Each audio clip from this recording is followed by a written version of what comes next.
भारतीय संविधान के अगले महत्वपूर्ण अनुच्छेद को समझते हैं। अनुच्छेद 2। अनुच्छेद 2 नए राज्यों के भारत में प्रवेश या स्थापना से संबंधित है।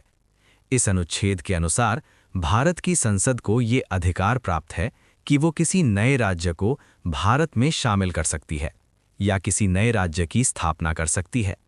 इसका अर्थ ये है कि यदि भविष्य में कोई नया क्षेत्र भारत का हिस्सा बनता है तो संसद कानून बनाकर उसे भारत का राज्य बना सकती है।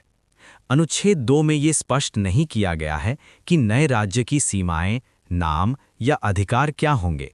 इन सभी बातों का निर्धारण संसद अपने कानून द्वारा करती है। ये अनुच्छेद मुख्य रूप से विदेशी क्षेत्र के भारत में विलय या नए राज्य के निर्माण से जुड़ा हुआ है। उदाहरण के तौर पर, यदि कोई नया क्षेत्र भारत में शामिल होता है तो उसे राज्य का दर्जा देने का अधिकार अनुच्छेद 2 के अंतर्गत संसद के पास होता है। परीक्षा के लिए महत्वपूर्ण बिंदु। अनुच्छेद 2 संसद को अधिकार देता है कि वो नए राज्यों को भारत में शामिल करे।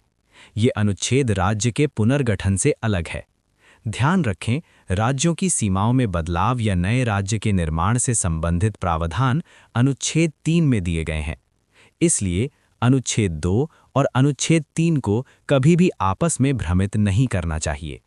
यदि आप भारतीय संविधान को एक-एक अनुच्छेद करके सरल हिंदी में सीखना चाहते हैं तो चैनल को सब्सक्राइब करना ना भूलें।